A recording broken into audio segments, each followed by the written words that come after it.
Kelly. Don't you burn down like I did. All of those nights as I sat beneath your lights and the Tom Collins ran through my head. Howdy folks, this is Dan Gross and welcome to the first installment of our Spotlight spin-off series featuring Three Heads' Rochester residency series. Now, our first Rochester resident is Fran Broderick. He's playing in January of 2018, or Franuary as it shall be known from here on out. We're here drinking the beer that put them on the map, that built this place, the Kind IPA. We're both really enjoying it. So, Fran, thanks for joining me today, man. Thanks for having me. So let's talk a little bit about yourself first. Are you a Rochester native? I'm not. Yeah. I'm actually from downstate New York. I was born in New Rochelle, then grew up in a town called Mayapack. Had never gone upstate until college, went to Geneseo. We had a lot of friends out there, moved to Rochester after Geneseo and never left. Really enjoyed it, and that's where I've kind of come along in my music career. Right, cut your teeth musically. That's right. So can you tell us a little bit about your musical background? Yeah, so my background was mainly in writing first. I was always a writer, and from my earliest memories. And as I got into high school, and would have friends that were musicians, some of them would ask me to write lyrics for them, and I was kind of I don't want to give these lyrics out just because I can't play guitar.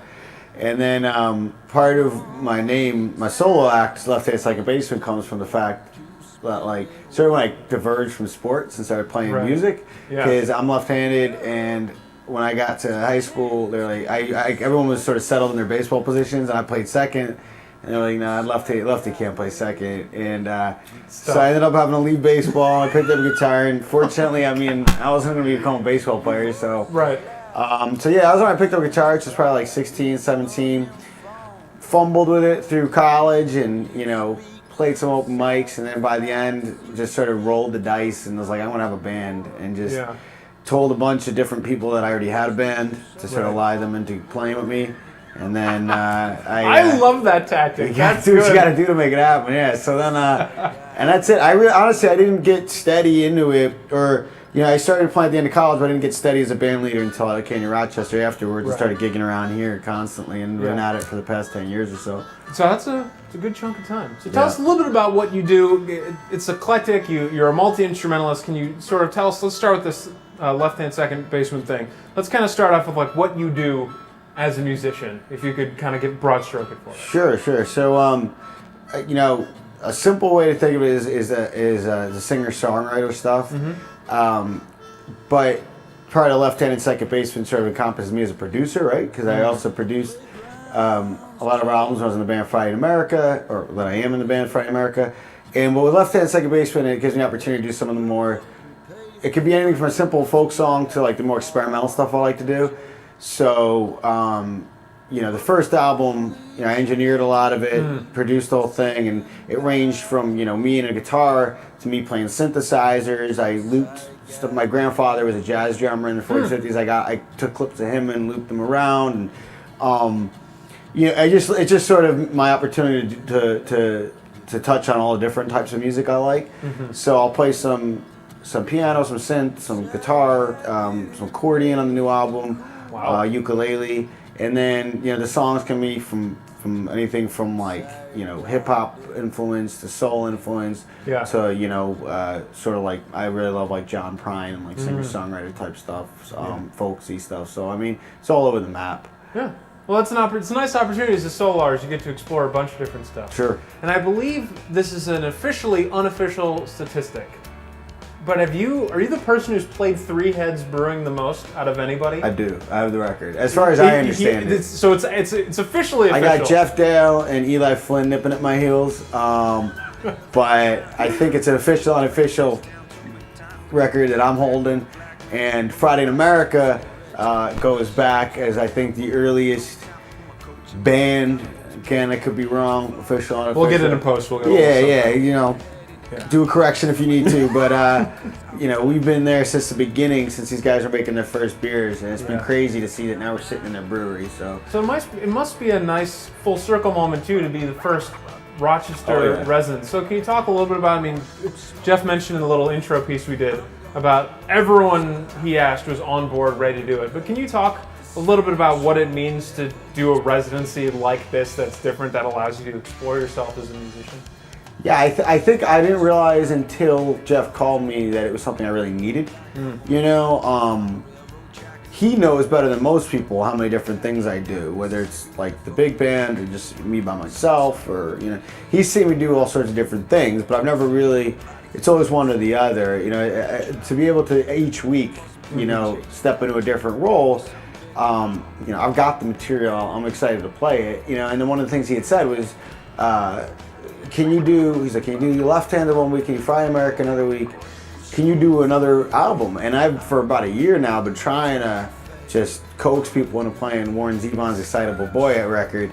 And so when he said that right on the phone, I was like, yeah, I'll play Excitable Boy. Like, you know, and he was like, perfect. You know, and so, you know, as fate would have it, I found out later, Ben Rossi, who plays in Friday in America, me being part of all these projects, you know, he didn't listen to Excitable Boy as much, but he was super excited to play it, and he went home and he looked it up. He's listening and he hits me up. He's like, "Oh, it's pretty cool that you're doing it on the 40th anniversary." I didn't even realize to the day, the day we play it is 40 years to the day it was released. That's amazing. So like, it was meant to be. It was meant to be. It's been, you know, so it's you know, I was more ready for this than I realized, you know. Right. And can you give us a blow-by-blow of what you're doing each Thursday in January? Sure. So the first Thursday, I'm going to be doing the first set acoustic sort of storytellers. I'm going to do like some of my sort of like folksy songs, storytelling songs, give the background behind them. Then I'm going to sort of switch gears, and in the second set, play with my old friend DJ Naps, which is like everything from me sort of rapping over like scratching he's doing to playing jam music along with the DJ. It's a little more experimental. Second week's gonna be a Friday in America show, which we're a jam band, rock and roll band. So obviously sort of classic FIA show. The third week, playing Warren Zevon's Excitable Boy in its entirety with an awesome lineup. Ben from Friday America and Carter from Friday America are gonna be there. Alan Murphy from the Mighty Hydra is gonna be playing Spotlight keys. alumni. Shout out to Alan. We got guys from the Smugglers, Honey Smugglers playing. So really excited about that.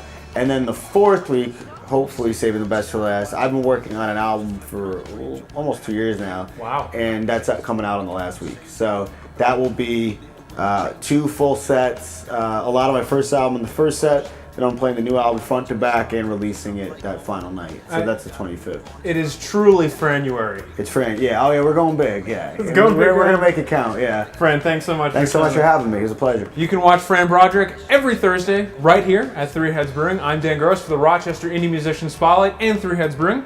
Thanks for watching, and we'll see you out there. Don't blame yourself for my ID. Honestly, it kinda looked like me. So I'd sit out the cold at 19 years old in the only place I knew how to be. I became a senior in my sophomore year. Cheap liquor took the place of warm beer. Some nights we go across the street at 1:30, but mostly we just stay there. And the signature scrawled up the wall told the stories that escape us all. We carved our name in a booth, you, me, and the crew. But I loved it and died in those flames. And I remember after the first gig I ever played, you turned off your lights, but you stayed open late. You knew rebels like us, you could trust to lock up. After all, we all protect our home. I became a senior in my sophomore year. Cheap liquor took the place of warm beer. And some nights we go across the street at 1:30, but mostly we just stay there. The drinks are supposed to burn, not the bar. The drinks are supposed to burn, not the bar. Thanks for the memories and thanks for your heart. The drinks are supposed to burn, not the bar. And thanks for helping me make it this far. The drinks are supposed to burn, not the bar.